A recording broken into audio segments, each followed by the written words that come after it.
नमस्कार, आप देख रहे हैं समाज एटीजेड। दुर्व्यवस्था से जूझ रहा रामराज्य डिजिटल युग में सामुदायिक स्वास्थ्य केंद्र रसरा। उत्तर प्रदेश के बलिया जिले का रसरा सामुदायिक स्वास्थ्य केंद्र पर आज भी डिजिटल युग में आधुनिक चिकित्सा सुविधा उपलब्ध की पूर्ण व्यवस्था न होने के कारण मरीजों को भारी दुश्वारियां उठानी पड़ रही हैं।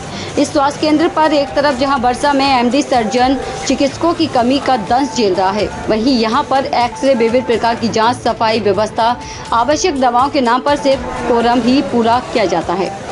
इस अस्पताल परिसर में मरीजों सहित आशा बहुओं के बैठने के लिए कोई इंतजाम विभाग द्वारा नहीं कराया गया। नतीजन मरीज व आशा बहु जमीन पर व बजबजाती नालियों पर बैठने को बेबस होते हैं। दवाओं की बात करें तो यहाँ हमेशा ही आवश्यक दवाओं का अभाव ही बना रहता है। सफाई का आलम यह है कि सफाई कर्मचारियों की मनमानी से गंदगी बनी रहती है। जब से दयनीय स्थिति गंभीर मरीजों को लेकर यहाँ पर है। खास तौर से सड़क दुर्घटनाओं में घायल मरीजों को इलाज करने के लिए बजाय तत्काल रेफर के कागज तैयार कर दिए जाते हैं। नतीजन अक्सर मरीज रास्ते में ही दम तोड़ देते हैं। इस गंभीर समस्या से विभाग अनजान है, किंतु उच्च अधिकारियों व राजनेताओं के अपेक्षित सहयोग न मिलने से यहाँ स्थिति दिन प्रतिदिन दयनीय होती चली जा रही है। अगर यही हाल रहा तो रस्सा सीएससी से लोगों का मोह भंग होकर रह जाएगा।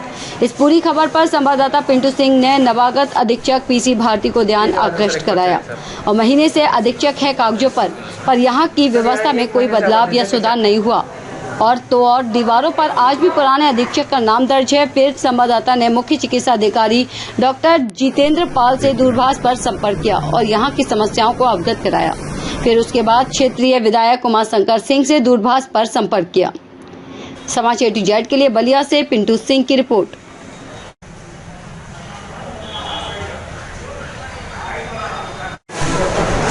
ठीक है सर, एक पर्चा है सर।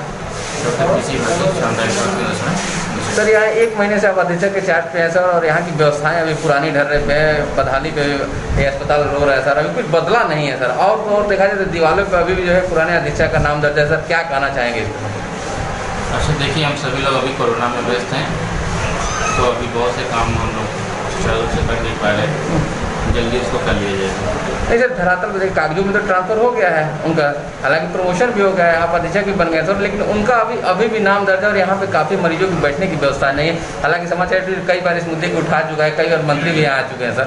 इस पर क्या कहेंगे सर? उसके लिए नगर पालिका प्रशासन को सूचित कर दिया गया है। वो कुछ दिनों में टेंडर निकाल के जैसे उनकी प्रक्रिया होगी वो व्यवस्था कराएंगे। चलिए, बात करने के लिए हेलो हेलो, हाँ कह रहे हैं मुख्य चिकित्सा अधिकारी बलिया से हमारी बात हो रही है क्या? हाँ हाँ जी, बलिया से पत्रकार पिंटू सिबिल ने समाचार ए टू जेड सर। हाँ बताएं। हाँ सर स्वागत है आपका। ये कह रहे हैं सर, रसरा सामुदायिक स्वास्थ्य केंद्र पे सर जो है हाँ जिला अधिकारी के फटकार के बाद जो है 8 वर्षों से जो है अधीक्षक जमे हुए थे वीरेंद्र जी, और नवागत अधीक्षक जो है पीसी भारती हो गए आपके आदेशानुसार सर। लेकिन आज तक यहाँ पे सर कोई व्यवस्था में तब्दीली नहीं हो रहा है। और आज भी जो है दीवारों पे अधीक्षक का ही नाम दर्ज है, नवागत अधीक्षक का दर्ज नहीं है सर। और सफाई व्यवस्था पे यहाँ पे काफी गंदगी है। यहाँ पे क्या कहना चाहेंगे सर आप? नहीं, नाम सिखा देते हैं, लिखवा देते हैं, चेंज कर देते हैं जी। वो आज हाँ, और सफाई के लिए अभी उनको कहते हैं सुधारें।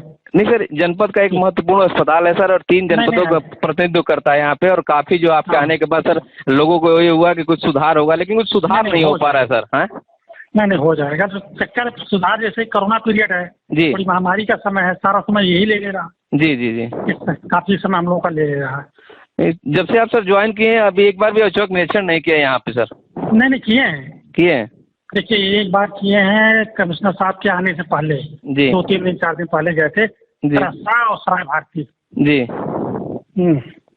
तो क्या सर दोनों की व्यवस्थाओं से संतुष्ट है? सीएससी और पीएससी के व्यवस्थाओं से संतुष्ट है सर? नहीं है, नहीं, सुधार की प्रक्रिया चल रही है, सुधार हो जाएगा।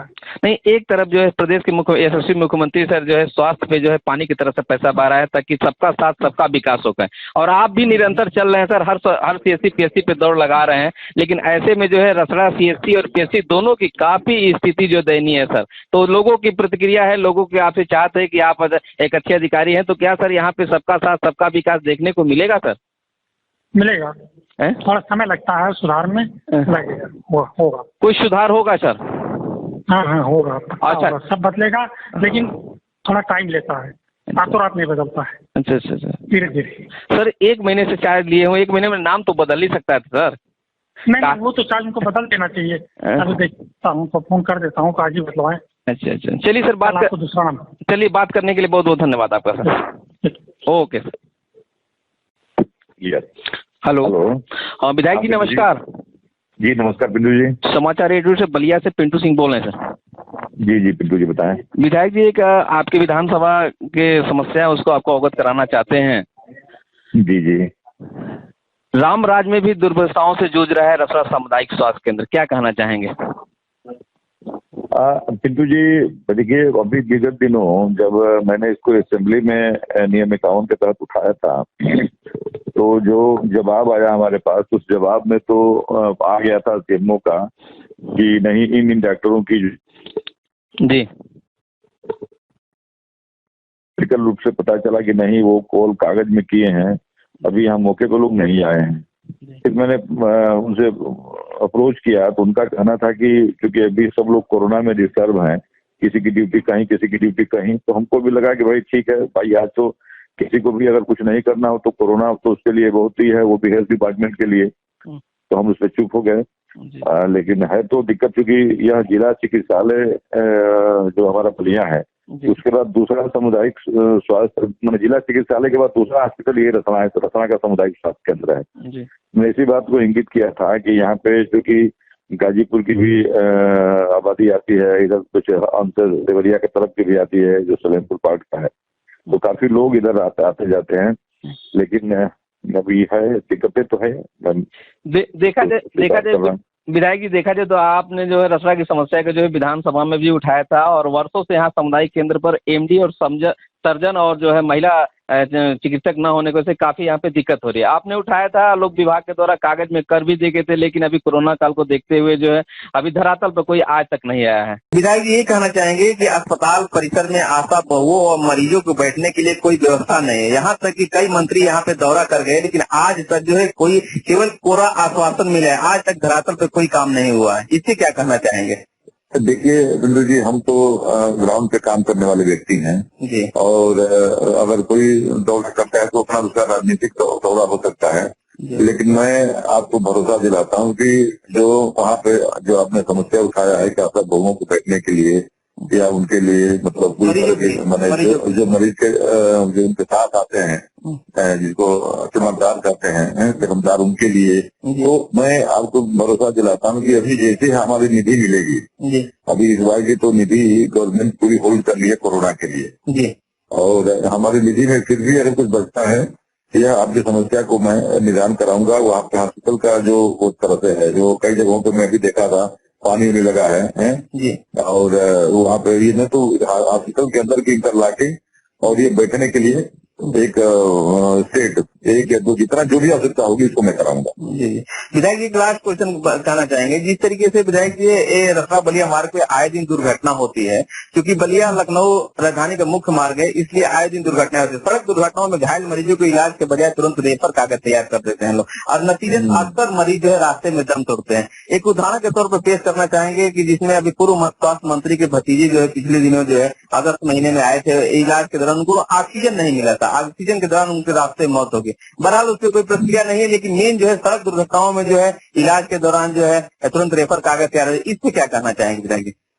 अरे देखिए, दो चीजें हैं। अभी एक्सीडेंट में लोगों को मेजर ट्रामा की जरूरत पड़ती है और वो ट्रामा की व्यवस्था अपने यहाँ है नहीं, जिसके लिए मैं लगातार, मुझे लगता है कि मैं लगभग 8 सालों से 2012 में मिले हुआ 8 सालों से मैं इस चीज को उठा रहा हूँ कि मतलब एक बलिया जनपद को मेडिकल कॉलेज दिया जाए।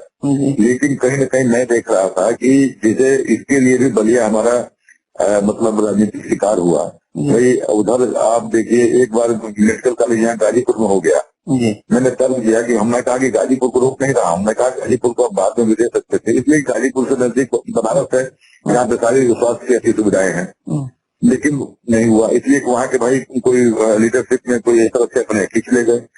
और फिर दूसरा उसके बाद अगले साल में आया तो फिर वो चला गया देवरिया में।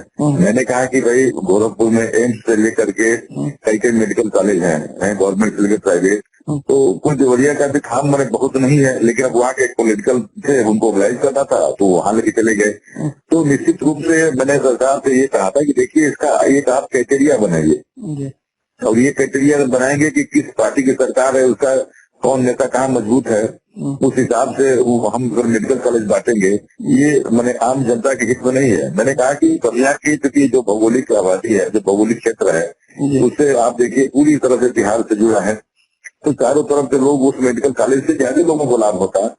तो अब चूंकि मैंने मुख्यमंत्री जी ने आश्वासन दिया कि नहीं हम वहाँ पे मतलब मेडिकल कॉलेज बलिया में दे रहे हैं, लेकिन वो पब्लिक प्राइवेट पार्टनरशिप बताते रहे हैं। मैंने हम गवर्नमेंट नहीं बताएगी उसको, पब्लिक प्राइवेट पार्टनरशिप उसको मैंने PPP के तहत बनेगा। तो मैंने कहा कि अगर गवर्नमेंट अपना पूरे प्रदेश में हर जगह अपना फंड लगा रही है तो बलिया के साथ इस तरह का खुला व्यवहार क्यों उचित नहीं है बलिया के लिए। बल्कि मैंने यहाँ तक कहा था कि अगर मेडिकल कॉलेज के लिए जमीन चाहिए तो मैं कहा कि बहुत पहले की एक भाई मेरी एक मेन रोड पे जमीन है रखवा में, तो 25 बीघे 30 बीघे है। मैंने कहा कि उस जमीन को मैं फ्री में भी देने को तैयार हूँ कि आप मेडिकल कॉलेज वहाँ बना दीजिए, फ्री में दे दूंगा। आज भी आपकी बीच कर रहा हूँ कि अगर मेडिकल कॉलेज लोग बनाए, गवर्नमेंट बनाए, तो मैं उस जमीन को फ्री में दे दूंगा, एक पैसा मुआवजा नहीं लूंगा। तो अब क्या कर सकता हूँ, थोड़ी सी है तो शायद उसकी क्राइटेरिया लोग बता रहे हैं कि नहीं जिला मुख्यालय से 12 किलोमीटर के परिधि में होना चाहिए।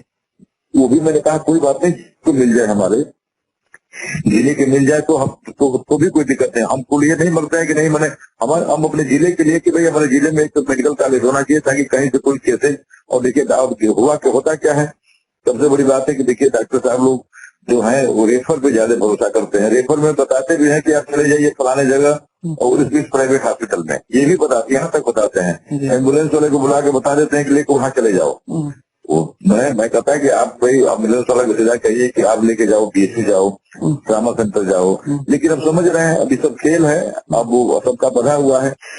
तो मैं देखा है लोग कहते हैं कि हम क्या जी विधायक जी, जिस तरीके से देखा जाए तो बलिया का नाम जो है आजादी के महत्वपूर्ण भूमिका रहा है, और आजादी में देखा जाए तो सबसे पहले बलिया आजाद हुआ था। और ऐसे में आज भी देखा जाए तो चाहे सरकार किसी की भी रही है, लेकिन यहाँ पे मंत्री को हमेशा जमघट रहा है। मंत्री और विधायक और सांसद, यहाँ तक कि प्रधानमंत्री भी जनपद में रहा। लेकिन देखिए ऐसे में जो है जिस तरीके से देखा जाए स्वास्थ्य के प्रति यहाँ बहुत उदासीनता है। और ऐसे में देखा जाए एक हफ्ते पहले एक मंत्री का जो है, पूर्व मंत्री का जो है तबियत खराब हुआ तो सीधे लोग मंत्री विधायक तो सीधे लोग चले जाते हैं लखनऊ में इलाज कराने के लिए। लेकिन आम जनता जो बलिया की जो जनता है वो कहाँ इलाज कराए विधायक जी? और आपका तो प्रयास निरंतर रहा है यहाँ पे। मैंने पिंटू जी, मैंने देखिए पिछली बार भी कहा, मैंने कहा समाजवादी पार्टी की सरकार थी, मैंने कहा कि हमारे जिले से 5 MLA आपके हैं जी। और मैंने ऐसा नहीं कि बलिया आपको मैंने निराश किया है जी। मैंने फिर यही हाल इस भारतीय जनता पार्टी की भी सरकार में 5 MLA हमारे माननीय MLA लोग हैं बलिया जी। तो बलिया जनपद तो भाई हमेशा सरकार के साथ खड़ा है, देख रहे हैं। लेकिन उसके बाद भी उपेक्षा हो रही है। या तो फिर हमारे उन जनप्रतिनिधियों से भी मेरा आग्रह है कि उनको अपना दबाव बना करके सरकार से लेना चाहिए। लेकिन या तो फिर नहीं कर पा रहे हैं। हम लोग को मान लीजिए भाई ऐसे छांट दिए जाते हैं कि हम दूसरे दल के हैं, तो हमारी बात तो होगा तो इसका क्रेडिट मिल जाएगा। अरे क्रेडिट किसी को मिले, मेरा कोई उससे नहीं मतलब है। इस चीजें को ये व्यवस्था मिल जाए, मेरा ये मानना है। चलिए विधायक जी, इस समाचार नेटवर्क के माध्यम से जुड़ने के लिए बहुत बहुत धन्यवाद। और आपने चैनल के माध्यम से घोषणा किया है कि निधि आते ही रसरा CSC में जो है शेड लगवाएंगे और नीचे पेवर्स ब्लॉक लगाएंगे। ये आज घोषणा कर रहे हैं आप हमारे चैनल के माध्यम से। जी बिल्कुल जी, बिल्कुल। चलिए, बात करने के लिए बहुत धन्यवाद। Thank you.